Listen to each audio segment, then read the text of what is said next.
Spring football is right around the corner here in Norman. And for Oklahoma, this could be the most important spring season Brent Venables has had since taking over the program. Sooners aren't just installing schemes and evaluating depth charts. They're trying to figure out who the next wave of impact players will be in 2026. Which players are ready to take the next step? Which freshmen might be too talented to keep off the field? And which position battles could quietly shape Oklahoma's ceiling heading into that SEC gauntlet where they're trying to get back to the playoff for the second straight year? Tonight on Sooner Intel, we're breaking down the players we believe are most poised to make an impact when the 2026 season kicks off. Let's do it.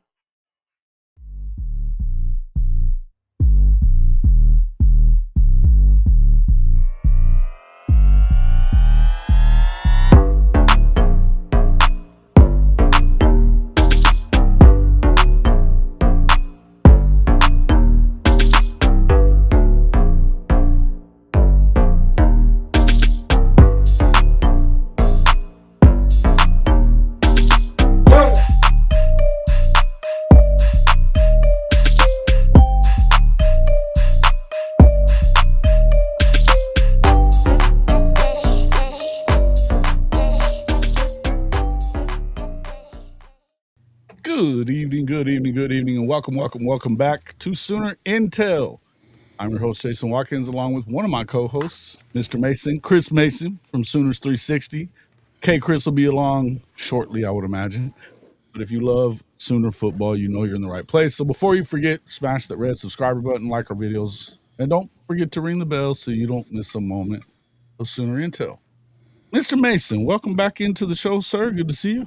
It's been a big week. It's been a big week. It has indeed. I know you did a recruiting show yesterday, right? I don't know about it being a recruiting show so much, but kind of. I mean, we were talking about as a whole for the SEC, but yeah, it was kind of a recruiting show. You did a little of that, and obviously Mr. Whitten. So how many times am I going to call Cooper Jason while doing podcasts and talking about him over the next 4 years? Dude, I know I've done it like 5 times, I think, in the last couple of days just talking about him, so I keep calling him Jason too. I think it'll probably be the over-under, and that's probably going to be like 100, 120. Yeah, it's a good guess. Yeah, well, we're waiting on Chris. Future Freaks, I thought it would be a big weekend, but, 31 kids coming in, probably that number might get closer to 40 by the time the weekend goes through. They've got 4 or 5 kids I didn't really anticipate being there. It's a big weekend. Chris and I talked about it on Monday, and then Cooper Whitten went ahead and verbaled on Tuesday just to make sure we couldn't cover that on Monday. But if you guys listen to my podcast, I gave you guys 45 minutes on the Future Freaks and 20 minutes on what the Cooper Whitten verbal meant. So if you're not listening to the Sooners 360 Recruiting Pod, give that a shot. Just go to YouTube, Sooners 360, and you'll find the latest episode. Just a huge commitment. I mean, when you think about OU's possibly adding. We can kind of start there. We don't have to, and obviously you want to get them over to your show, and I want them to do that too. But I think that, we can't really bury the lead on that. I think it's a huge pickup, right? And it looks like it's a momentum builder. But before we do that, Kchris, welcome into the show, sir. Always fashionably late, but always right on time, brother. Always right on time. So, Jason, I guess I'll just start with you, man. What were your thoughts about, Cooper Whitten? We almost called him Jason right there. Cooper Whitten committing to the program on Tuesday. First off, Jason, when I see you, I will see you. Okay. Anyways, I just said always right on time, brother. Always right on time. With that being said, no, Jason Whitten. I said it again. Anyways, hey, that's a big pickup, huge pickup. That is what you want. You want momentum on the trail. I think all of us on here, Chris Mason, please back me up on this. I would say that by the end of the year, he should be a 5-star, should get that 5th star, but we know how they do OU players, right? Or OU commits, right? So it's honestly only a natural selection, but you're excited about it, and I'm excited about the prospects. Hopefully we can keep Driley, because I think that if we have the season that we all believe that this team can have, you're probably going to have some more coaches be poached, right? And it's definitely so. Dryling, Godwin, but obviously we have the Godfather himself with BV. So I think he's going to be in good hands. So it's just another really good prospect, and it's something that you definitely need because people, if you're paying attention to what Chris Mason is has been talking about in a couple of rooms, got to make sure we have the right numbers. I mean, that's kind of what's hurt us over the past couple of seasons with offensive line recruiting. You know, Chris Mason has definitely paid attention to that. So, Yep. always a welcome addition when you can get another linebacker because we have been kind of light in that area. So, great pickup. He looks great on film, looks Oh technically man. sound. I Oh think man. there's a lot of room for improvement, and that just shows his upside that he has. So, yeah. Yeah. Dude, I'll say the same. I hadn't watched a ton of his film because I just assumed he was pretty good, but I went and watched a little bit of it this week, and I was like, oh, whoa, and as good as his dad was, I guess it's just you watched him as a tight end. It's not really the same thing. So it's for you start watching this kid, his motor is real. He hits with bad intentions, and he just seems to be right on the ball, Johnny on the spot a lot. So it's fun to see. I think that I would kind of second what you were just saying about the depth part. That's something that I think, especially in this day and age of college football, it's always a concern, right? As to how much depth are you going to figure out. That's I think on this defense, the beauty of it is you got a lot of guys that are really good and they expect a lot of stuff out of, even as you're not seeing as many ads through the portal unless you just really need it, like more. It seems like you always want to address the front line a little more than anything, that front four. But I think that the linebackers is definitely something that you got to take a look at as well. So at some point, but I And think go ahead. I was just going to say, just want to add one thing in there before I turn back over to you guys. I think what's most exciting when you get big time prospects like this. Now, Chris Mason, I know we got to see it with the wide receivers. I know we need to see more receivers. However, defensively, when we're talking on that side of the ball, especially, it's exciting to talk about this mostly because you never know. Freshmen play, right? They play early, so you never know. So I mean that's what's really exciting about it, is that you have to take a serious look at what's going on whenever somebody is committing on the defensive side of the ball, because you never know who could Are who's you going going to to need them be in right the mix. now? Yeah, Yeah. and who could eventually be in the mix, because we've seen it a couple of times already. Again, like I've said in the past, CJ Colden, hell, Eli Bowen, right?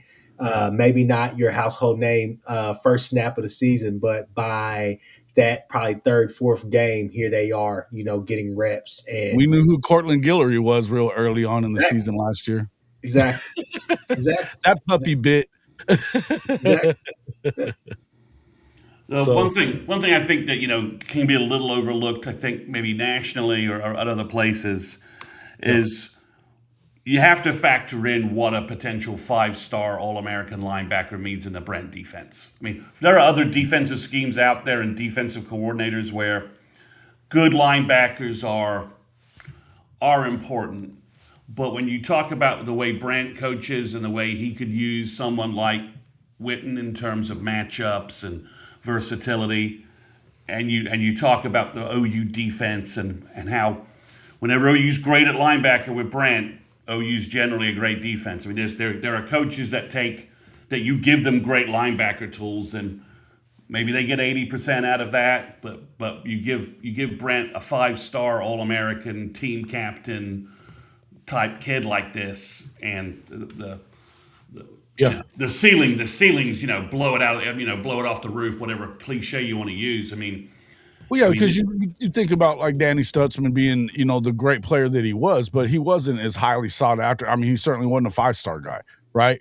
But he gets the most out of who he's got. I think that Kip Lewis to me is the heart and soul of this defense at linebacker and coming back. But I think that he was a higher ranking guy. I mean, he was a blue chip guy anyway, but it was I don't know that there's that you see a ton of guys all the time that come in as highly billed as this guy, you know. So I get what you're saying. I think that the expectations there will be high. It's like Cole Sullivan bringing him in. Yeah. From Michigan. There was a lot of expectations going on there for him at Michigan, and you see what they're going to do. I mean, the expectations are through the roof there for him as well. So, Yeah. yeah, man, I think it's cool, man. I think it's cool, and I think it helps. Look, blue chip guys know blue chip guys, and so it's always helped. I think that helps with your recruiting as well, right? Certainly doesn't hurt. So, but yeah, it's a big addition. I mean, the best linebacker recruit since Austin Box in like '06. Ooh, Based upon Austin where, Fox, what a based guy.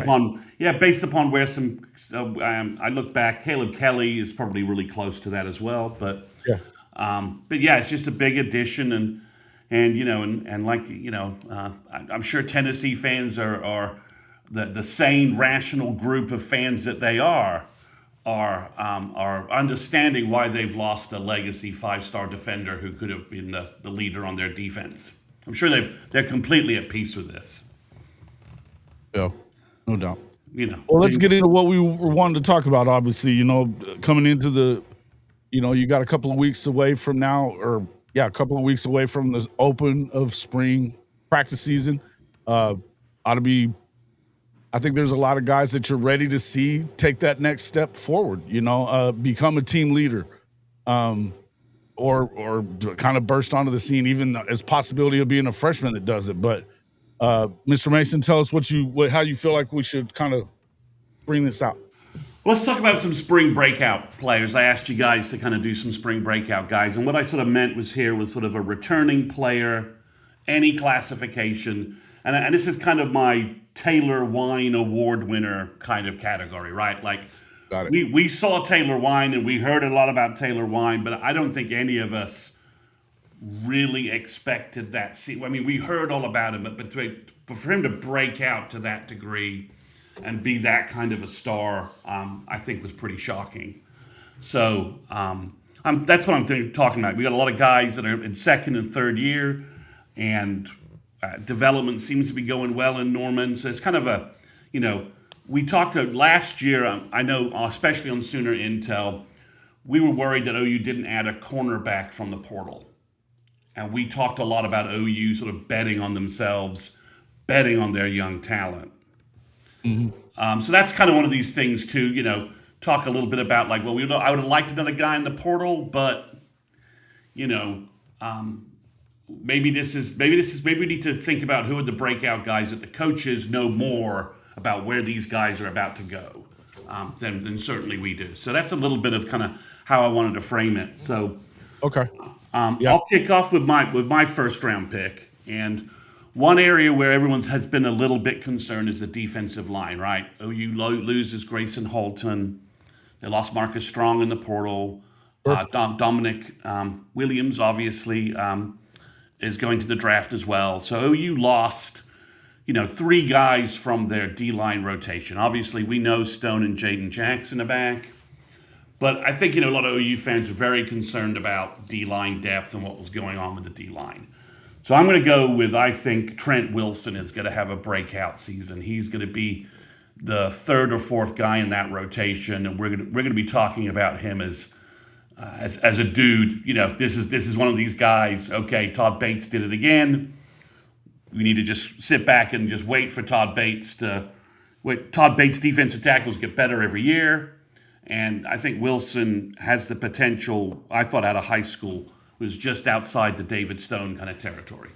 So I think Trent Wilson is going to be that guy. He's going to be, provided. There's the trucker right there. There's the old trucker right there. If you watch one of the OU highlight videos that's been on Twitter that's been streaming, he's at the very end of one of them, and he has his "Are you going to eat your cornbread?" face on. That's how I like to term it. It's like a face like, you gonna eat that cornbread? Because if not, I'm taking it. So that's kind of the look he kind of has. So I think that's where I would go with Trent Wilson. I just think out of high school, his recruiting, he was very serious. Came to visit OU, verbal, that was it, done. And he was very much. And I loved him on tape. I thought he was underappreciated. I thought he was like a top 75 kind of guy. Absolutely.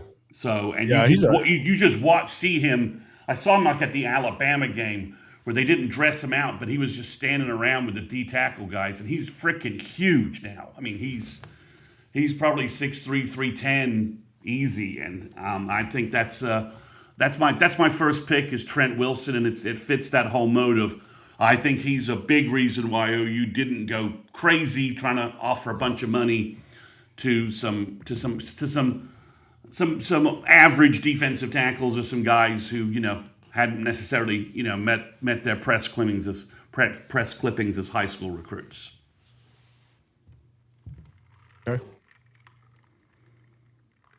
Okay, Chris. Who's your first guy?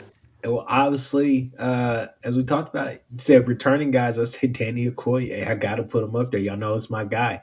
Going back, and I mean, just be honest with you, man. When that Tennessee game came on, and when he was one of those ones who got a sack, I instantly jumped up. I said yes. For me, with him, honestly, it's just all about, hey, will the technique match? Will the technique and motor match the talent? Right.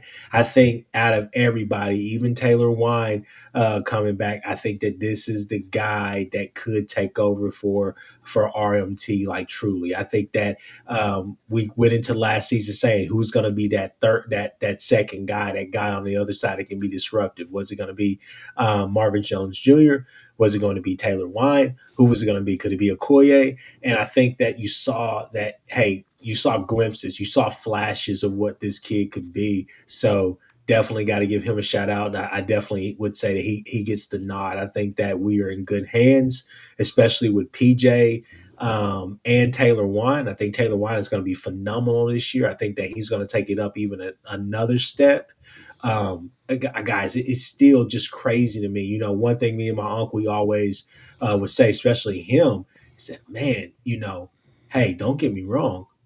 RMT is still that dude. R. Mason Thomas is that guy, but it's kind of like you haven't really, noticed anything. Sit him out until you really need him, like let him truly heal because I think that we're fine. Doesn't really matter. Well, I think you were right. You were right. I kept saying, if he's healthy against Missouri, play him against Missouri. You don't really need him to play against Missouri. These guys, as fundamentally sound as they were, I think the breakout season that Owen Heineke had, stuff like it was things like that just really worked. All your glue guys and your superstars, they played their role, but they played out of those, they're outside of those worlds a whole lot this past season. So those are just things to think about. But no, I think Okoye. I think now. I will say Jimmy Satterfield said Nigel Smith, and if I could have went back, I would have picked Nigel Smith. Chris Mason.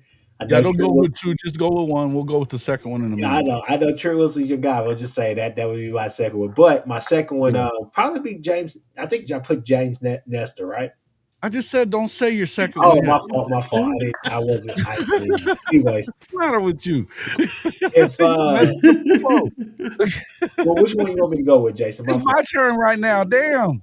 Okay, I get to pick one too. Damn. I didn't even say nothing about the second guy. No, it's all good. It's all good. My first one I'm going to go with is it's right here. It's my guy Reggie Powers.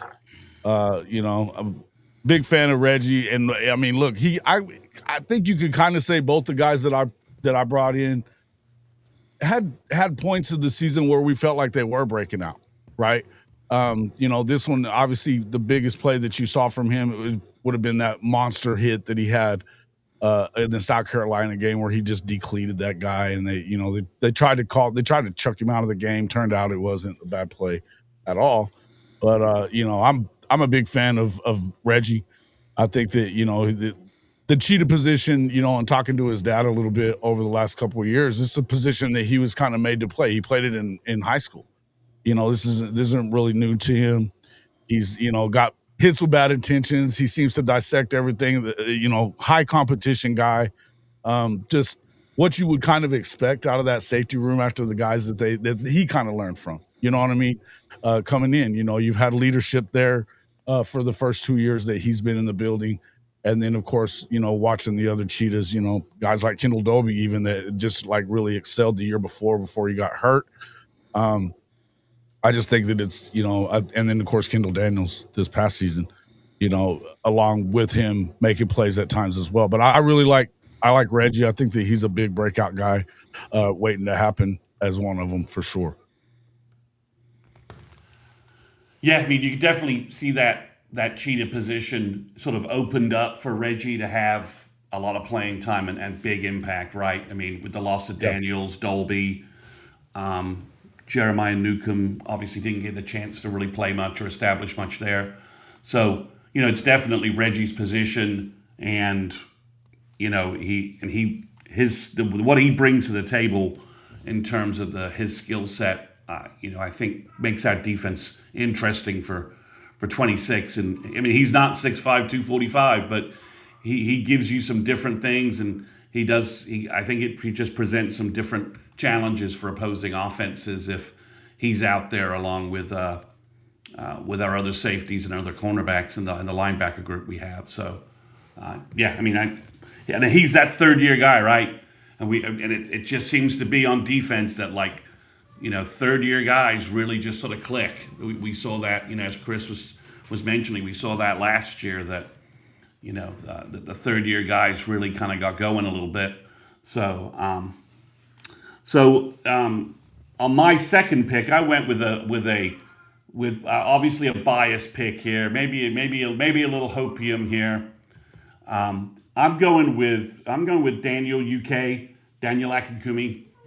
It's his third season. He's been healthy all last year. He finally got some playing time, consistently practicing, consistently getting high marks from both Bill and Brent whenever he was mentioned. I think if they didn't think he was ready to break out, they probably would have told him that it was time to hit the portal. And they didn't do that. They made sure they retained him. So I think coming out of spring, we know who our 6 sort of starting offensive linemen should be. But if Daniel Akinkumi or a couple other guys can join that group or be very close to that group, it would be a huge win for us in terms of O-line depth. As we know, O-line injury issues have plagued us the last 2 years. So I think we're going to hear a couple of young offensive linemen are going to get some buzz. And Daniel, like I said, he's a redshirt sophomore. This is his third year. This is the time to make a move. Without a doubt, I think you're probably right about that. It looked to me like, especially when you've got 2 guys that are bookend tackles that are freshmen that played most of the season for the better part of the season, and then but you could probably move one of them inside if you needed to. It kind of spelled a different thing for some of the guys that had even just 1 year guys that had been around. You kind of, the money switches around and it starts becoming am I going to get an opportunity because of the money? So for him to be back kind of tells you that, they must think that he's going to be an important piece, at least in the rotation, I would think, right? Yeah, because as you said, I mean, we got a lot of connections. You obviously have a lot of connections with Isaiah Dent, right? And that was a guy who needed to go somewhere to find playing time, right? And we knew that. He got hurt and he needed to find something. Yeah, I think it was definitely going to be that to get consistent playing time. I mean, if you have a bunch of injuries, maybe he gets in there. But, I mean, overall, I mean, the money was already out there. I mean, the writing was kind of on the wall. Yeah, I think he had to go. Yeah, he had to go. So it was a good move for him. That was the right move. I think. But the fact that OU retained Akinkumi, I think, and obviously, I think speaks well to where I think his spring will go. So that's kind of a biased pick there. I've been following Daniel since he verbaled to Oklahoma when he was in England. I love that pick. I love it. So I think it's an interesting. I didn't want to steal too many picks from you guys since I make the spreadsheet, so I get to pick first. I didn't want to steal too many names from you guys, so I went with Daniel as a name that I think. I'm hoping that when we come out of spring, where there's a lot of positive offensive line vibes, and guys like Afalava and Daniel Akinkumi are guys. Peyton Joseph are guys that we're talking about. Well, we got some other guys behind the 6 that we thought were going to be the guys. Yeah, no doubt. All right. Go ahead, Kchris. We'll let you go now. You messed it up, but we'll bring it back to you. Here you go. Jason's on my case tonight. Anyways, no, yeah, James Nestor is my second guy, y'all. I think that from everything you're hearing, it's on him. Go out there and do it. He has the prototypical size. Seems like he has all the intangibles. And I think the thing I love most about it is that, hey, football is his sport, right? So he has made that decision to go all in with football. So he's betting on himself, and I'm always going to bet on that. And plus, again, like I told you guys, that's something that's huge for me, and I can't wait for us to talk about that as this all season goes on. But just the guys that OU that these coaches have bet on, that they didn't go into the portal. Last year this time we were kind of talking, well, I think you need a corner. Maybe you need a corner. Maybe you don't need a corner. I don't know. Turns out we didn't necessarily need a corner. We just needed to trust what was going on with development and everything. And I think the same thing could be said for the linebacker room. So I'm excited to see who can be that fourth guy, who could be that third guy, especially. But I think that's going to be obviously you have Kip Lewis. I think Cole Sullivan, you're kind of penciling him in somewhere there. Right. James Nesta is going to be a serious name in there. Who's going to be that next guy, whether it's a freshman or it's somebody that's returning? So I think that it's interesting because we kind of move away from corner because I think you have solidified the corner room with the transition to the new coach, Coach Morgan. But at the same time, I think now the conversation that we were having about the cornerback room last year is what we can have about the linebacker room. Somebody else is going to pop in that room. There's a whole bunch of names, but I would say Nestor right now. I'm excited to see him in this defense, and I think that he could potentially be a stuffer. I mean, the size and the attributes, they just speak for themselves. So, yeah. Okay. Anything to add? I like that pick as well. I think Nesta. And when you heard that he's going to stop playing baseball, you kind of had to figure that he must be doing some things that made the linebacker coaches, Coach V, really say, hey, you got an opportunity to really make a mark here, but you're going to have to focus and look. I think a lot of it has to do with the fact that there's competition for those spots, man. This isn't a room that you can screw around and rest on your laurels and think that you're going to get a play, because I don't think that you can. And I think it's like that a lot of places on that defense, right? We were talking about Reggie Powers a minute ago. I remember his dad talking about that last year on my show in the morning, just saying, look, these guys, it's in practice, there's a lot of competition, and you cannot afford to screw up for a day because you could lose your spot. You lose your opportunity. So, it's something that they have to bring it every day. I think I like the James Nesta pick myself. Mr. Mason? Yeah, I think it's a great pick. I mean, my OU sources are indicating that he's had a great winter. That the OU coaches really, when they were looking at the whole Owen Heineke, is he coming back? Is he not coming back? Do we add another linebacker? Not add another linebacker? We talked a lot about that in the in our portal discussions, the portal madness stuff that Chris and I did, and we, when we met back up with you on Thursdays, we all talked about that. Do we need another linebacker? And I think Nesta, the confidence in what Nesta is going to be, and he's 6'3", 235. I mean, he runs all over the field. His high school footage was fantastic. So that commitment, as Chris talked about, to football, which was his favorite sport out of high school. I remember an interview with him where he said, well, I thought baseball was going to be my future, and I was kind of focused there, but football's really my favorite sport. And he said, and once OU offered me, I was like, oh, okay, then I actually have a path here. Maybe I'm good enough to play it. Yeah. I'm good enough to play it. So, but I mean, you bring up a good point, Jason, and Chris. We talked about it last year with our two big portal additions that where folks were, questioning what OU was going to get out of them. If you don't run hot, you're not going to play. I mean, this is just the facts, right? I mean, this is what Brent told Marvin Jones Jr. Hey, we love you, but you gotta run hot. Otherwise, I got three other guys who are running hotter than you that are going to play more than you. So, and I think this is what we'll see is, I think we'll see some competition in the linebacker spot. There's an opening for the young Lions, right? There's because if we had returned Omasigo and Kobe and Owen, there wouldn't be any room really for any young lions to make up to hit to play. But in the last year or two, the linebacker group has been a veteran senior group, right? Yeah. You go from you got Stutz and then you've got Kip and you've got Samuel Masigo and Kobe and Owen Heineke. But there's the two deep at linebackers wide open, so go grab it. Yeah, and I think you see, that's the good part about this is that you've got a guy that has a ton of experience in Kip to still come back and lead the group.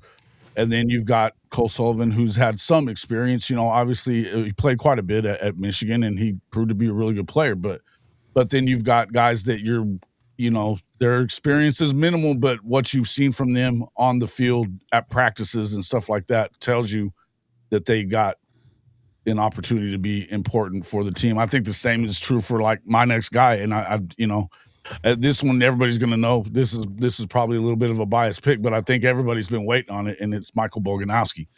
I just think that everybody's been kind of waiting on this kid since you heard Teddy talking about him possibly being the best safety at Oklahoma's ever, or that he's ever seen. As a freshman going through spring and that kind of stuff. I mean, that's a big billing, and I think it's a lot to live up to. But what we saw at the end of last year with the way that, Kchris talked about him in the Tennessee game and some of the stuff that he kind of allowed the other guys to make plays because he was the guy that was lurking over the center, that was taking away routes, that was run fitting very well in a lot of situations. And I think obviously you think about the big hitting and all the big hitting stuff that you expect from him, and I think that's what everybody can't wait for, right? Is the hitting. So, I mean, and he brings that for sure, But I think that, like I said, I don't think it's a stretch to think that he's going to have a breakout season. Obviously, RSJ being gone, it's going to opens that spot up for him to really make it his own. And it's the same reason that I had Reggie as my number one guy for the Cheetah, because I think that there's minimal competition for the spot for both of them. You know what I mean? You have to play well. We know you have to play well, but I think that both of these guys have shown over their first two seasons that they were playing them as true freshmen and as sophomores on a higher level, and now I think it's become their position. So I expect a lot out of Mike Jr. and yeah. It's the technical part of it for me. I know coming in, hey, run stuffing, safety, could be somebody that comes downhill, puts the hurt on people and stuff like that, which I'm sure that he still can. But it's the fact that these kids have come in, and I mean that's what I hate so much, that you lose a Hardy with that trio right there because you felt like, hey, that's serious, but. I think Man will be next up on that end. But at the same Sure. time, you look at Boganowski, and again, like I said, I challenge everybody, go back and look at that Tennessee game and look at some of the things he did as far as when he was robbing out there, because he took away a lot of stuff. And it's the attention to detail, it's the technique. And same thing I was saying with Okoye, I think that happened for Boganowski last year, which was the athleticism, the intangibles you can't teach. Those match the work ethic, the motor, and the actual technique you need to play that position at a high level, especially in this defense. So, to me, I think that what I was most excited about with him, guys like Powers, was that yes, they're young, but this defense is clicking with those guys. So that's what is really great for me to see, is that the development is there on and off the field with all these kids as far as them buying into the system. So again, just seeing them be able to play their roles and everything, and seeing them be able to blossom into the superstars. I mean, to me, I think that's going to be great for us, and I think that somebody like Peyton Bowen, he may prosper this year mostly because of that. Obviously RSJ, I think hats off to him, and what he did at the combine was just unbelievable for him. But at the same time, I think that again we're in the same position as we were last year when we're saying I, I think that you have a chance to be even better this year with Yeah. the kids that were behind them. I think there's something to be said for that. I feel like there were times that they probably could have played Boganowski instead of RSJ in certain situations. Sure. You know, they Sure. certainly had to put him in and let him play some. But I think if RSJ's already gone or he's hurt or something last year, I think Boganowski shines then. You know what I mean? I think that he was already showing that. Yeah. Mr. Mason, you have something to say about that one? Well, I mean, so if you think about like the great, the early great Brent defenses, and we think about those classic 2000, 2001 seasons, you've got like Roy, Brandon Everidge, and like JT Thatcher as like the three safeties who really, I mean, just dominated passing games, and and Roy was able to come up as basically a linebacker, and run fits, and I think Get short of a linebacker. yeah, short of a linebacker. But when you think about Bogo, Bowen, and Powers, you may have three guys that as a threesome, give us some echoes like, wow, that's, especially when you think about the guys we have at corner coming back. Really the 2001 secondary is really kind of the benchmark, right? When you had Andre Wolfork and Derek Strait, and you had Roy, and you had Brandon Everidge, and you had JT Thatcher. It was so good, dude. They were so good. Well, I mean, that's kind of the benchmark. But when you think about the guys, the secondary returning that we have, there's some echoes there. If Powers and Boganowski raise their games as we think they will, because Brandon Hall coaches up his safeties. They get better year over year. We've got the evidence to back that up. Is that talent? And I think that was something that Michael Sr., being on the show as much as he is, he talked about, what he had told him is, man, you got Billy Bowman Jr. To sponge up from as a freshman. Do so. You know what I mean? Follow him around, do everything he does, find out. And of course, Bowman, obviously, he set an example. He did a great job. I mean, we all love Billy. You know what I mean? And what a playmaker. But these guys have taken on that mantle that you talk about, that, there's a lot to live up to in that at these positions. Yeah. So I think that's what, I think again, when we're talking breakout third year guys, the sort of the Taylor Wine kind of story, right? It is very possible that, Boganowski has the kind of season where we're like, well, he did blow some folks up, but those INTs and pass deflections, almost more important, right? That's the complete game from him that I think there's a good chance we may see. Same thing with Reggie Powers, right? Like, I love the big hits, but what I love just as much are the interceptions, the pass deflections, getting, the coverage plays that allow the sack, because the quarterback has to, doesn't feel confident, and all of a sudden, Jaden Jackson, runs over them. So yeah, I think those are interesting choices. I mean, and I very easily could have, and I mean, honorable mention, because he's been one of my favorites, and we've been talking about him already a little bit, starting Nigel Smith, man. I can't wait to see more of Nigel Smith as well. This is a guy that's been patient, but we know that they wanted him to stick around because they've invested in him doing so. Yeah, again, even though they had to redshirt him the first year, and then he didn't get a lot of love last year either. It was tough. That room was so stacked, and we were in so many close games. So many close games to break into, right? Yeah. Yeah. But I do find it interesting, guys. So if we have just a minute, none of us chose an offense. I'm the only person that chose an offensive player, and I chose an offensive lineman. If there was one skill position guy who's not Isaiah Satania, not X-Rob, Elijah not Blaylock, do we all agree that we're waiting and desperate to see the Elijah Thomas breakout? Yep.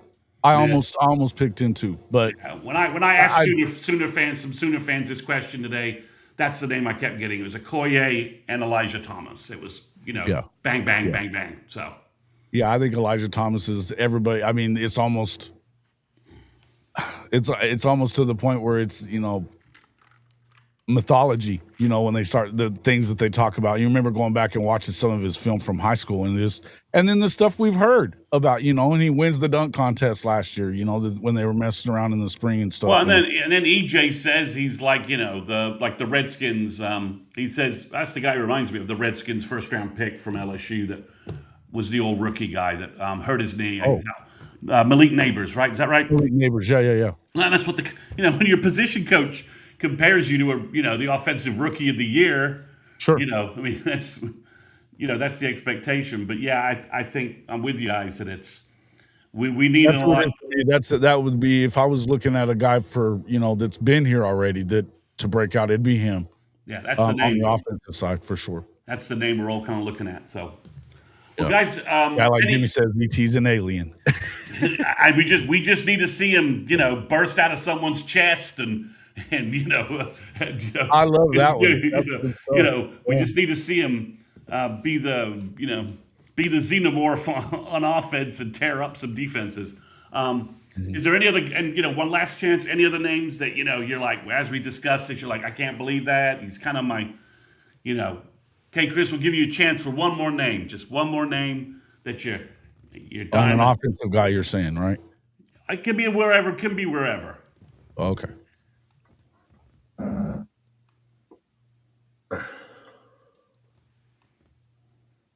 Returning player, offensive guy. Because I'm so excited to see really a lot of them. I'll be honest with you. I'm gonna throw a weird name out. I'm throw a weird name out there for you simply because it kind of goes several different ways. But Michaela, I'm excited to see what is the maturation process for him.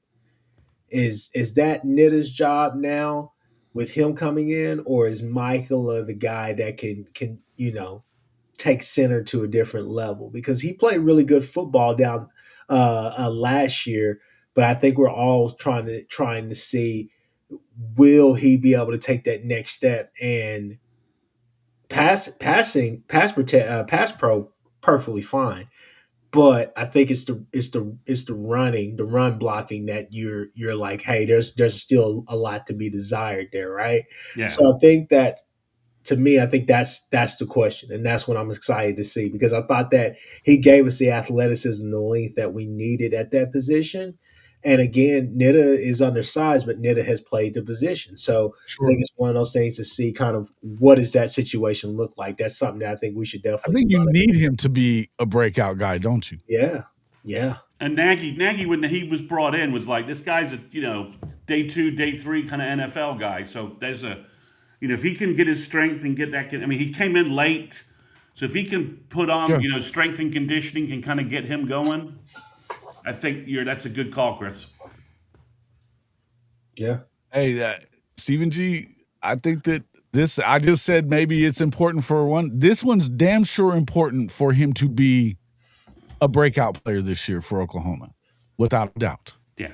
We need him to be playing at an elite level. Top five SEC quarterback, top 10 nationally. Absolutely. Top he 10 needs to nationally. He needs to be a top 10 in the country type of player. Yeah. Or at the very least, be very good at managing the game, which we're not sure that that's what he is. So, I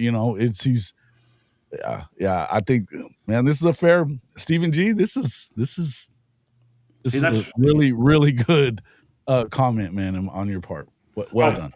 So we talked about some breakout guys who've been in the program. So we're talking about freshmen here. We're going to give I gave Kchris a dispensation here for his name. So I gave him a dispensation, but we're talking freshman. Has to be a true freshman. We're gonna give Kchris a little bit of a papal dispensation here. Papal dispensation. If you guys aren't familiar with that, look it up. It is. Let's just say that historically it kind of caused some problems, but overall, we're going to give him a carte blanche to do a little bit different. Because I'm mainly interested to see his discussion about the dude. So, but I had the first chance. I got I filled this out, so I chose 2 guys to try and give you guys a little more field to work with. But I did choose a ringer, Jake Krell. We're talking freshman of influence. If Jake Nagy, everyone's talked about him. Everyone's talking about him in the winter workouts. If he can put on 10, 15 pounds of good weight between now and August with his pass rush moves, his get off, I think Jake Krell has but of course, there's a chance though that Okoye, Gallimore, and Nixon could put him in a redshirt mold, right? Because Chavis has got a stacked room of athletes. But I think, based upon everything Nagy said and what I've been hearing off season, that Jake Crowell is gonna be a fourth quarter pass rush, plug him in third and long weapon, and he's gonna get some QB hurries. He's gonna get some QB hits, some sacks, and we're gonna be like, yep, that's our next R. Mason Thomas. That's our next pass rusher where you have to account for it. It's like when you hear Todd McShay and Daniel Jeremiah talk about RMT, they say that he has a pass rush plan. That his get off is there and he has a plan. And I think you see the early signs of that kind of stuff from Jake Crowell. Okay. Yeah, I like Jake Crowell too. I think that's an easy one, low hanging fruit, because of just what the expectations have been. We've got to see a lot of him as a guy from IMG, and a lot of stuff on social media, him kicking top linemen's asses. And big guys, like 350-pound guys. Correct. And Felix Ojo still has nightmares about him after he embarrassed him. Yeah. That's why he went to Tech. He didn't want to have to mess with no part of him. So yeah, no parts of Jake Crowell. Okay, Chris. Let's go with your freshman. Let's go with your freshman. Yeah, I think I went with Jaden Petit. I'm excited to see if he can crack that rotation. Can he be that guy? The guy has all the potential in the world, the size, the intangibles. And again, I think all three of us, I can go out on a limb and say that I think all three of us still have a lot of faith in what Emmett Jones can do. I think that this is a kind of a make it break it year or whatever for a guy like that. Maybe we're just speculating out there, but regardless, I think that he has some real weapons in that room, and I think that's one guy that could be a weapon. Now, obviously, you kind of look at gosh, who was the kid? Jason, you know the name. I'm blanking out. The kid that went into the portal, came back. The one that's from Lubbock. Ivan Carrion. Yeah. Now with Carrion coming back, actually knowing the offense, and Flash doing workouts, doing those scrimmages, those sessions or whatnot, is that a guy that kind of fills that spot, allowing him? You still got Manny Choi. So I'm just talking about some of our taller receivers. Is that void already filled, right? But this is a guy that could come in as a freshman and could have an impact. So I think he's a name that I'm looking out for. Not necessarily maybe he's in that rotation, but I'm hopeful that we can get a glimpse of him, Josiah Rogers, see what all these kids are. I'm hopeful that, even though I know we have Michigan, we have the Georgias, teams like that, I'm hopeful that it's not us, wasting those type of games on kids like, wasting those games, I meant like the UTEPs, the New Mexicos, different things like that. I'm hopeful to see them in some real action. That's the only time that you see some of these freshman guys is up against teams that, it doesn't really tell you what they are. Exactly. Yeah, I get that. Go ahead. I'm sorry. Did you guys see the Josiah Rogers video when he was working out with the gym team, the men's gymnastics? If you have not seen that on Twitter, that kid looks like a stupid athlete, like ridiculous lateral explosion, speed, and kind of quickness. And the hype on him's building a little bit. He's starting to get some hype. Chris, Jaden Petit, and winter workout. We're hearing a lot about him, but we're hearing more about Rogers. And I think part of that a little bit is you watch this gym workout stuff he was doing, and it's like, how the hell did he just do that? Just some jaw-dropping, explosive athlete kind of moments when he's hanging out with the number one men's gymnastic team in the country. So, yeah, when he's doing that kind of stuff, and he flashes, that says something. So, yeah, I went with, and I was thinking about this one, and I left it off there because I wasn't sure, but I think everybody's right. They kind of changed my mind on it too. It's Jonathan Hatton too, because of the fact that you kind of need him to be a breakout guy. I think at some point, right? I don't know that it's right away. I know with Blaylock and X-Rob, I think that they're the expectations are for them to be the guys, the 1-2 punch. But I also think that I believe that they're going to do things differently here. And this kid is a blend of speed. Uh, he's big.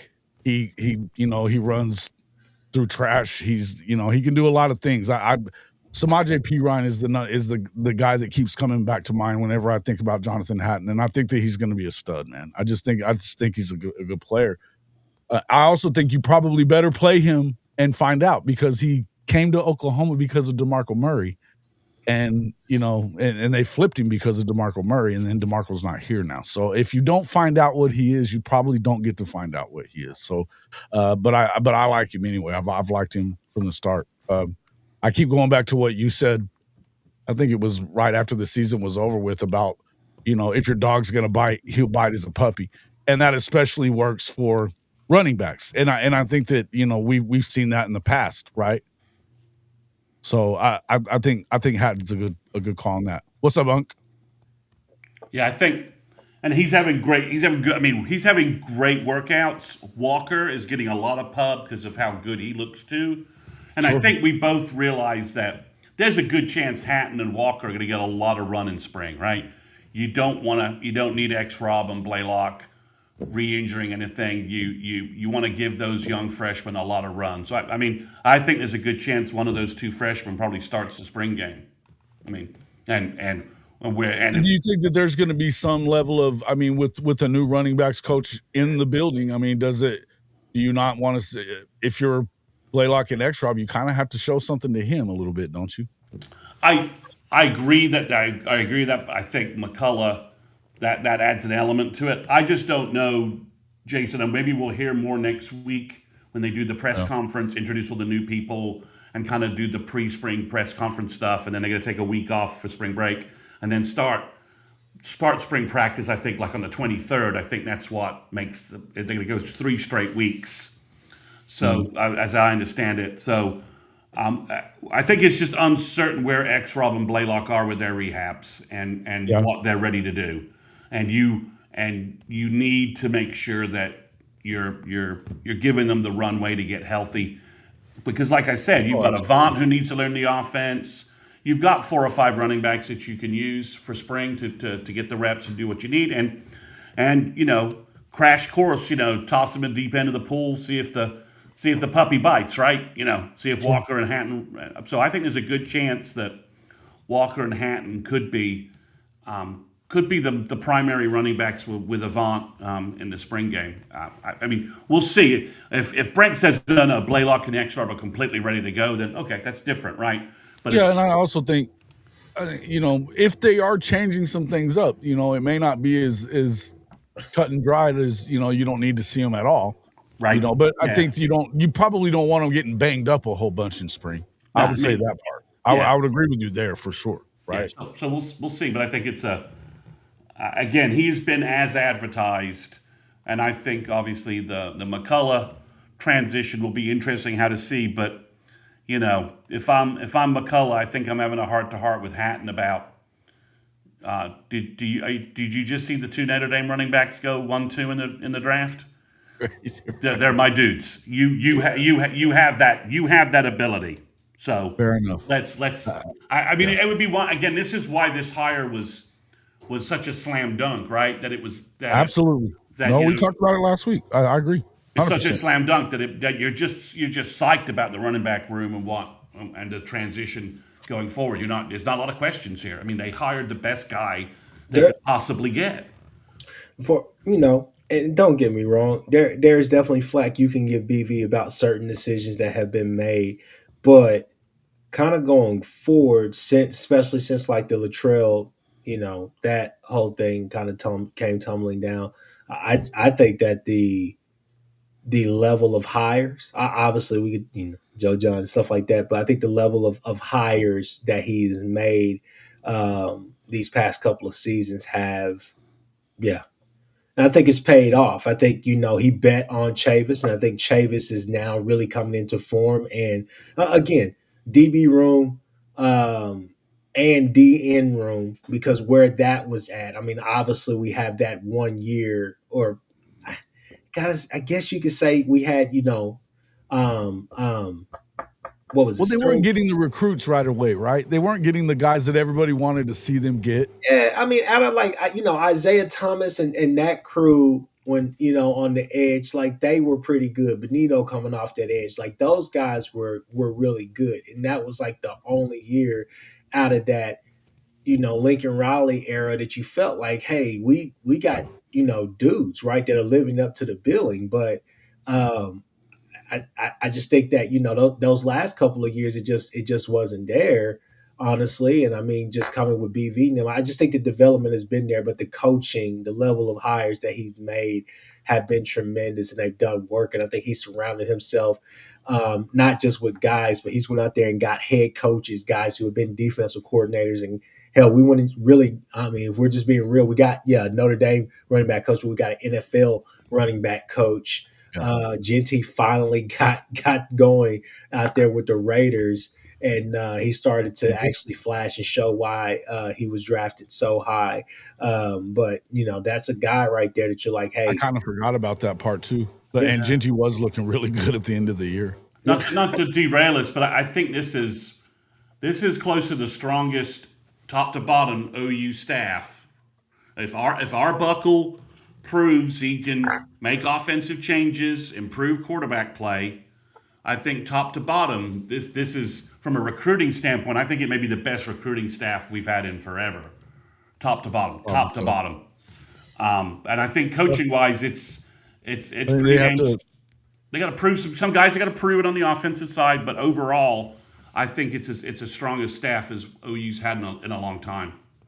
Yeah, I would agree with that. You want to go into your my second pick? Okay, so this guy's been blowing up in terms of the off-season workout rumors and stories we've been getting, and it's Jacob Curry, the linebacker from Miami. He looks fantastic. They love what he's bringing, and I think with Owen Heineke not coming back, as we said, there's some openings for young guys, young Lions to seize some opportunities and play. And I think if Jacob Curry can get to like 220, 225, I think he can play maybe at Cheetah or at will linebacker and provide depth there. And he's so good in coverage, his instincts.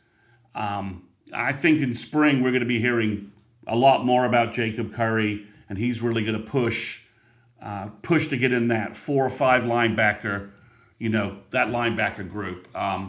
I say that with the fact that there's a linebacker wild card who's not getting a lot of mention, and it's Marcus James, who is a ridiculous athlete, ridiculous physical skills, and and he enrolled late, so we didn't hear about him in spring, and we didn't hear about him in the fall because I think he had a surgery in August. We just haven't heard anything about him. That when you talk about that dunk contest, it was Elijah Thomas, C.J. Nixon, and Marcus James, old tomahawk dunking windmill, doing their Dominique Wilkins to age myself impersonations. I remember Neek too. But I think Jacob Curry, his senior film was just fantastic. The kid is he's got a lot of skills, and I think if he puts on some good weight, which he's enrolled early, it's not it took Kit forever to put weight on. Hopefully he doesn't have that issue, but if he can get to 220, I think we're going to see a lot of him on defense, maybe. And again, if he can play some Cheetah, that allows Taylor Heim maybe to play some Will. So I think he has some opportunities at Will and Cheetah, I think, to give OU some quality reps this fall.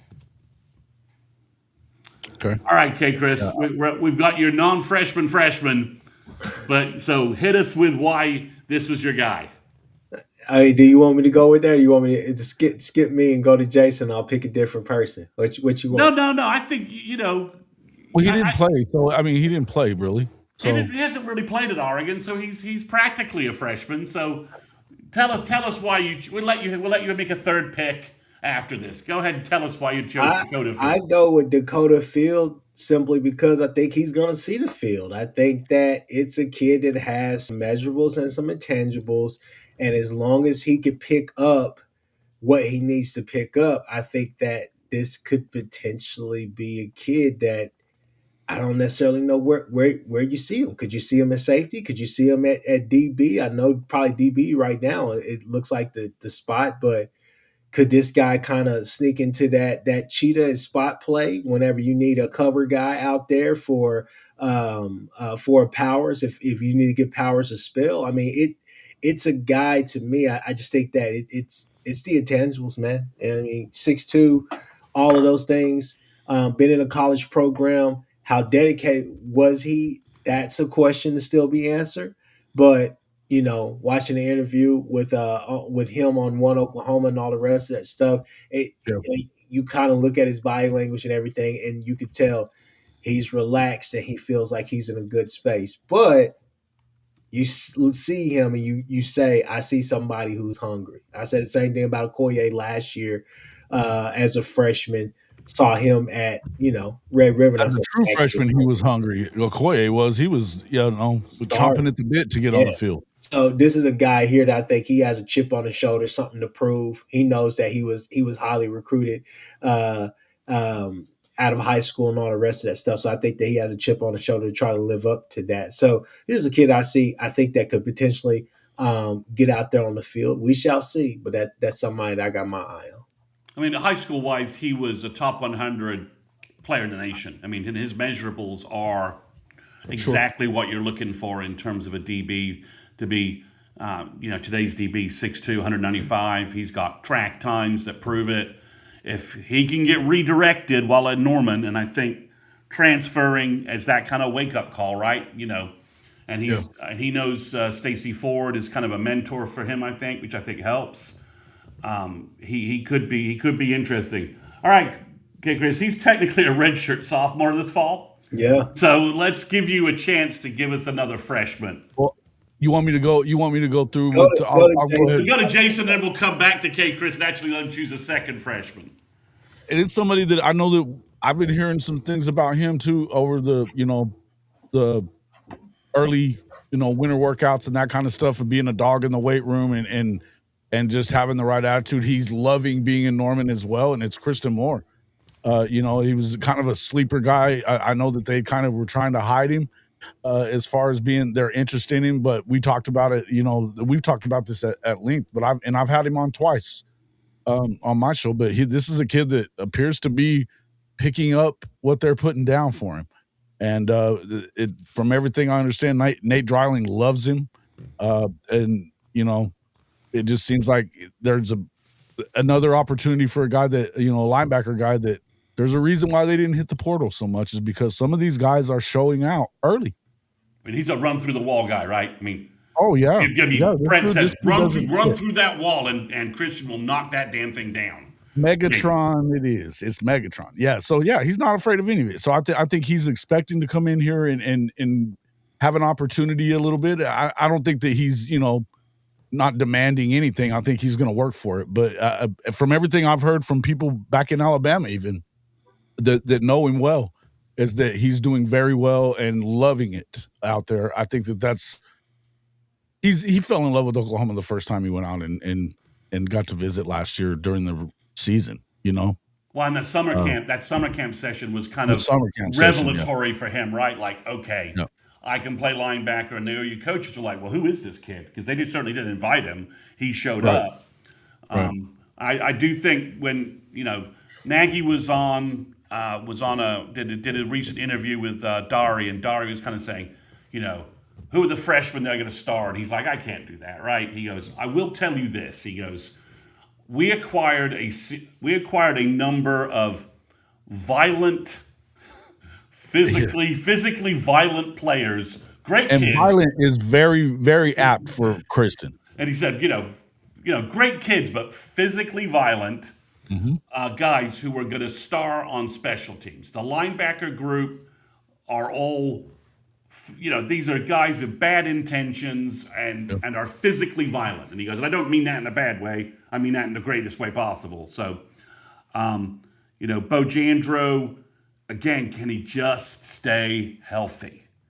And they just put a video There's out. another one. Yeah, just put a video out where he's running around and that kid's just ripped, and Yeah. hopefully he's past his. There's a lot of freshmen that you could see becoming. Yeah, I mean that's getting an opportunity, right? Yeah, I just think there is, but I like Krista Moore. What a great kid, by the way too. I mean, he could go back to Kchris. He could.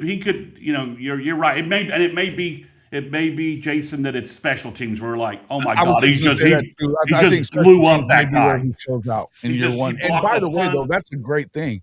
You watched Teddy and Gabe the other day with Kanik. There was a lot of discussion about making a career for yourself on special teams, but you certainly can make a name for yourself on your new football team by killing it in special teams too. Yeah, don't kill our guys, Christian. Kill the other guys. Don't hold it back. All right, Kchris, you've got the whole pantheon of the whole rest of the freshman class to choose. I'm trying to figure out. I'm staying in on the defensive side of the ball, okay, and one of these two, in my opinion, could get some time this year. I'm just going to be honest with you guys. Can I give you a lean which way you should go? Which way? You should go Tank Carrington. Okay. Okay, sir. That's great. I was thinking more Derek Johnson Jr. Oh, really? All right. Also, I got to give a shout out to my uncle. If my uncle's on the panel, got to give his guy one. Markel Ford is his guy. He thinks that guy has all the upside in the world. He's been in a boot. Yeah, he's been in a boot. That's the only reason why I'm like I'm nervous to even say the name right now. But and Brandon Hall badly wanted that kid, and I think we can say Brandon Hall's got skins on the wall to say Brandon Hall really wants the kid. He knows who's going to be good. Yes. So it's breaking out lately from a number of places. George Stoya mentioned him this week. I had some other sources mention him. Is that apparently Tank Carrington is blowing up right now in workouts and looks fantastic. And Nagy was talking him up in December, saying, "Watch this kid; he might help us." And when you think about a pure three tech that we lost to Grayson Halton, who, again, we all just loved what he did at the Combine and love what G-Baby did for us. Tank Carrington at 6'3", 285, 290 could give us some of those three tech reps that we're looking for. That get to the quarterback kind of stuff. He's blowing up apparently. That's the rumors that's out there. Now, it could be the same source kind of spinning around, but I've now heard it from 3 different places. Yeah, I've heard that too. I've heard it too.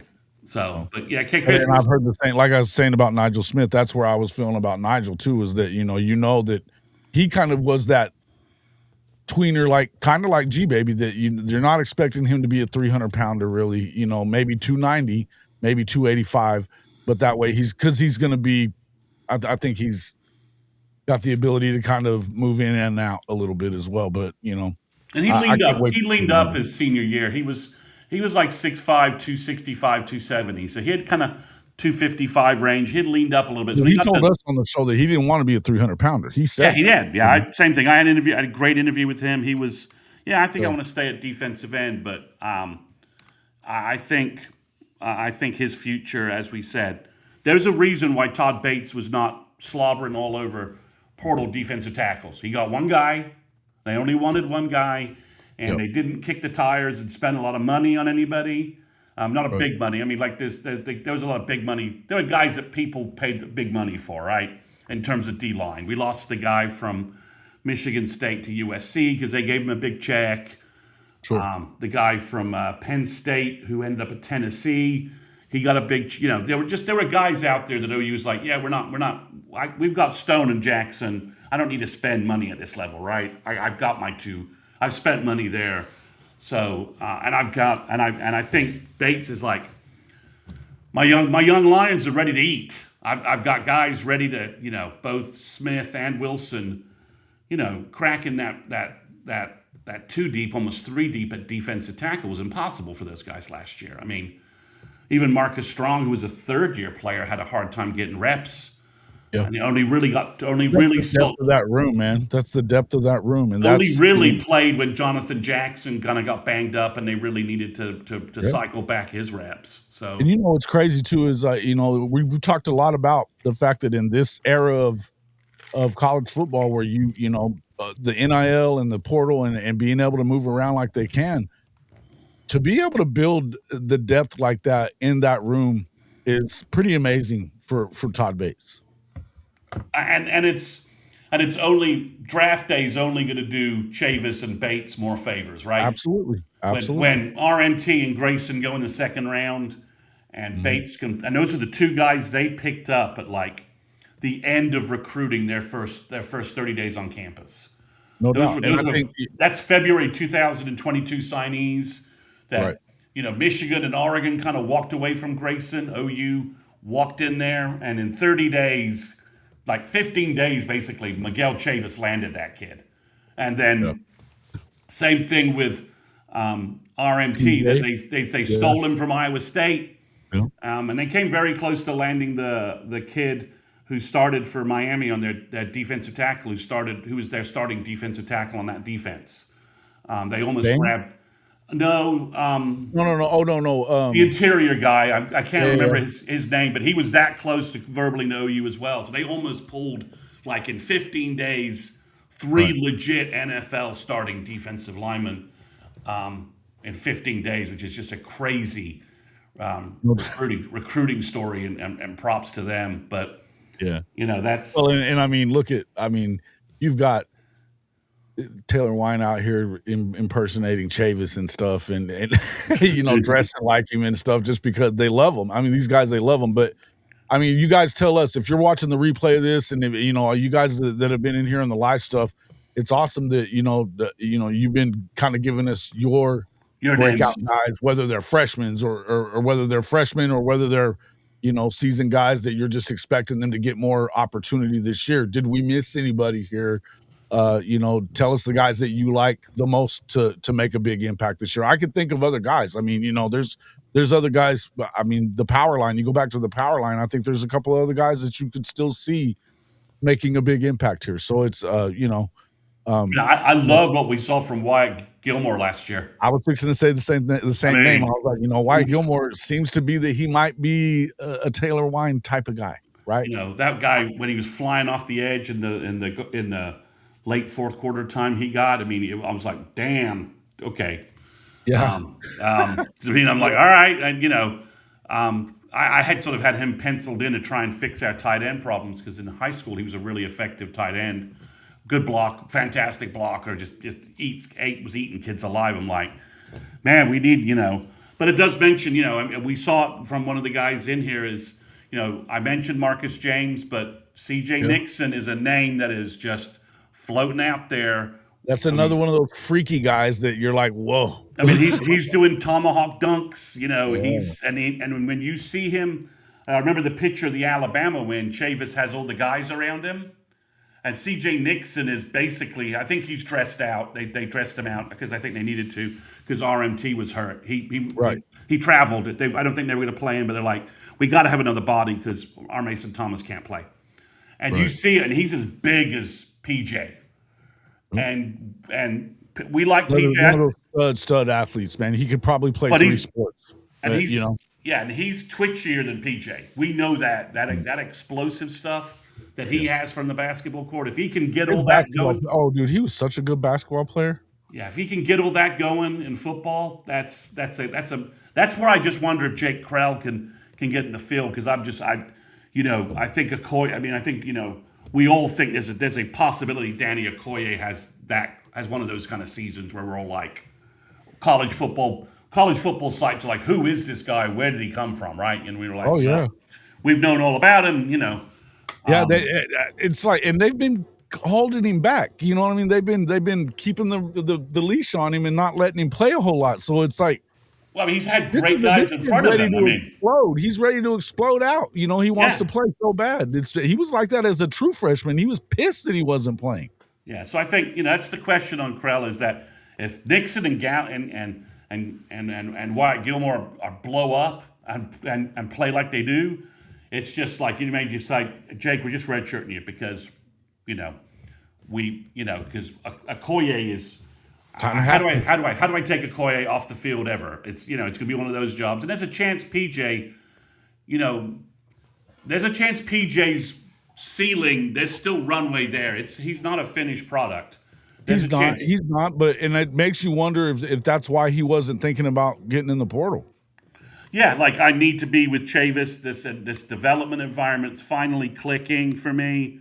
Right. So I mean, there's a lot of interesting storylines there. I mean, obviously, none of us mentioned Foji or Fasusi because we're like, okay, I don't think they're. Well, they kind of broke out as freshmen, though, right? Exactly. So that's why we didn't mention any of those guys.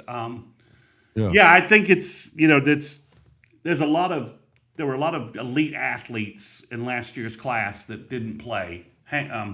Tristan Haynes, Trinae Washington, Marcus James, and C.J. Nixon. Just when you watch their high school film. And their multi-sport and their multi-sport stuff, they were all just elite-looking kids. And OU got to redshirt Tristan Haynes and not have to play him like they should have redshirted Jacoby Johnson, but back in the day they just couldn't, right? Yep. They just couldn't do it. They needed an athlete like that out in the field. But they were able to redshirt Tristan Haynes, and I think at cornerback he could be someone who all of a sudden you're like, where does this kid come from? Because he's same with Newcomb. Now he's healthy, so there's some interesting pieces, and so we deliberately didn't talk portal guys because we're gonna have tee that up as a topic for next week, because next week we'll be able to meet and talk about stuff after the portal guys will get interviewed. They're gonna do the big interview of all the newcomers, so we'll have a chance to see some of the portal guys get interviewed and that and give us a chance to do. So next week we'll do our portal picks. But guys, I think this is I was talking a little bit to the bat phone, and he was like, "It's a really great spring, and the only down note is Porter. Everything else this spring, it looks great, right? Softball, baseball, gym, tennis, golf. Hey, Chris Mason, Jenny B. You may be able to get them in the tournament. Come on. I know we're about to get off. I'm just telling you. I'm telling you what they've been saying out there. I saw Lenardi. But I'm just saying that. Take your top lip and connect it to your bottom lip. You will shut the fuck up. I'm just saying that if you add all the football hype, recruiting, all the everything going on, and spring practice is back. We get a spring game back. There's just there's a lot of positive vibes for Sooner Intel. No doubt indeed. Yeah. Anything else from you, Kchris? We've been going for hour and 18 now at this point. So I will say this real quick, and then we can end this. Okay. I haven't done this in a while, but people, welcome back to Chris's Corner. Let's have a conversation real quick. Hey, come here real quick. I'm gonna go on mute here real quick. I'm gonna go. Lock in on me real quick, guys. Okay. This is gonna piss some people off. Okay. Maybe my guy Jason. This is gonna piss some other people off. Some people are gonna agree with me. Guys, the NCAA did a good thing today. They did. I know. It sounds crazy to say that, but Trinidad Chambliss, look, I get it. Oh, Texas fans, if you snip this is not me hating on them. They beat us, right? They beat us in Norman. And hey, they almost made it to the championship game. So hey, hats off to those guys. But at the end of the day, I think the NCAA did a good thing, but as Lee Corso would say, not so fast, my friend. NCAA, I don't know what you're arguing. I think the argument that you put out there, what I saw on ESPN in the article, it's stupid. I'm sorry. I'm just going to call it. So I don't know. I think what you did was the right thing, but I'm not necessarily. You want to tell us what you're talking about that they did? Say that. What did they do that you're talking about? I'm not sure I understand. So they they filed against the injunction. Basically, the injunction that for Chambliss, they basically filed against them, and should I say filed? Excuse me. They appealed the injunction, and they're basically saying it's not fair, and for the equitability, basically they want fairness because they're talking about the competition to others, to the kids who are not trying to just come back for another year for a paycheck.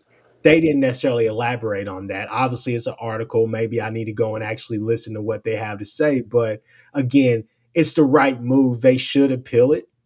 They should try to go, but I'm just not. Except that they didn't really argue it to start with, Kchris. It doesn't make me mad. It's as much as like I was in the courtroom and they didn't have an argument for it to begin with. And I agree with you, Jason. I'm saying they did a good thing, but on the back end of it, I don't know how much success you're going to have simply because they have one little opening, right? Yeah. So is that with Aguilar losing his case? No, but there's a different deal. So this was no. I mean, Jason, what they're arguing is that it is unfair to leave eligibility rulings in the hands of different states to states where athletes are getting. No, I get that. Okay. So that's the basis of their argument. It's like, look, Joey Aguilar doesn't get Tennessee doesn't have Aguilar because their court says no. Right. Mississippi's court, Ole Miss gets Chambliss because their court said yes. Unless you have someone making rulings over that stand across the sport, it's unfair and inconsistent and leads to a hodgepodge of policy decisions and rules. I don't know that they'll win. That's hilarious on the face of it that's what they're talking about. The inconsistency is, and that's great as far as on the face, but if we go to the underlying issue and what the real issue is, the simple fact of the matter is that the NCAA dropped the ball several different times. And firstly, if it's me, I'm not having a hearing with any judge that is within a 50-mile radius of where is Ole Miss, Biloxi? No, it's in Oxford, which is Oxford. There you go. Yeah, I'm not having a hearing anywhere in any county that is within 50 miles of Oxford. We are going. Hell, we'll go to Starksville before we do that. I will have that case transferred several counties away. But they didn't even do that. They didn't do that. They didn't bring in medical witnesses. They didn't bring in anything. I mean, their fight was mind-numbingly crazy to me that the arguments that they brought to the table that day, because they just didn't have any. No, and we're talking about it should have been a rubber stamp on the medical red shirt. Really, we're talking about a 6th year, not a 7th or 8th or 9th year like a lot of these guys. And if there's inconsistencies, it's that stuff. Jason, like I told you, you got to argue your case. And if you're not going to argue your case, this is what it leads to. There's a thing called professional decorum, and that's not just me showing up to the court with an actual necktie or bow tie, not just a bolo tie. Are we doing My Cousin Vinny? Is that a leather suit? I'm just saying, there's a thing called professional decorum, but it also goes to the fact that you have to argue your cases. You have to go and present a real case. You cannot just say, hey, this is an egregious act on paper, so judge, do your thing so we can leave. You can't do that. And essentially, that is what the public perception of what the attorneys for the NCAA is doing. They may say they're doing differently, but that is the public perception. And at the end of the day... Yeah, I mean, they didn't help that perception when they left before the judge even ruled. Look, I'm spending too much legalese. I just wanted to say, people, look, the NCAA did something that they needed to do today, but at the same time, I think it's kind of a day late and a dollar short. We'll see what happens with this. I think that Trinidad Chambliss is going to play. So as this evolves, and if you're interested in that side, we'll talk about it a little bit more if you guys let us know. That's something that certainly spices things up here in Mississippi. I'm just telling you guys that I was shocked when I saw it. I was like, really? I was like, I guess that 30-day window to appeal hadn't ran yet. I thought that NCAA was just going to lay down and let it go. I mean, hell, this is one of your top stars, one of your faces of the NCAA right now, especially in college football. So I thought it was kind of over and done with. But if they're going this extra mile, because obviously what they want to do is, I think in the end, even if they don't win and get Chambliss out of college football per se, they still want to have at least try to get some type of stroke to where they could say, hey, Ole Miss, so you played a whole season and you won 14 games. Guess what? We're going to vacate all of those. They want the satisfaction of knowing that either A, Ole Miss doesn't get their quarterback for the season, or B, they played a whole season and it was for nothing. Just saying. Anyways, guys, that's Chris's corner. We'll get out of here now. Ooh, you spiced it up. You spiced it up for real where I'm at right now. Sheesh, dang. Yeah. Okay. Well, here we go. Thanks for the man. I think it's that's a good way to end it though. But and look, I think it's clearly there's going to be some changes, and there's going to be a lot of changes, I think, in college sports over the next 4 or 5 years. But the biggest thing about it that I took from what you just said too is like at some point the NCAA has to figure it out, because it seems like they always pick the wrong battles. Yeah. Yeah. I mean, it's just like, bro, what are you doing? And so I don't know, man. But yeah, interesting information. But yeah, hey, anything else, Mr. Mason, from you? Nope. Just there's 31 kids on campus, maybe 35. Yes. The recruiting intel on Monday could be very, very spicy. Yes, it could. I'll even probably sit in with you guys on recruiting intel on Monday. I'm excited about it myself. So yeah, make sure you guys check us out. Don't miss a moment. If you're not already a subscriber on all 3 of these channels, I don't understand why. Make sure that if you're not getting notifications, unsubscribe and resubscribe. Sometimes that'll help, and make sure you select all content. That way it kind of helps make sure that you get it. You know, sometimes we'll have a pop-up show here and there, so you want to make sure that you get notified about that. So yeah. Other than that, we'll definitely be back here. I'll be back here tomorrow afternoon for the SEC drive. And then, never know when we might pop up over the weekend, but certainly on Monday with recruit intel, OU recruit intel with these 2 guys. And I may even pop in myself for this one, but appreciate everybody coming in. Make sure you hit that like button on all 3 channels, become a subscriber, and we'll see you all on the next one.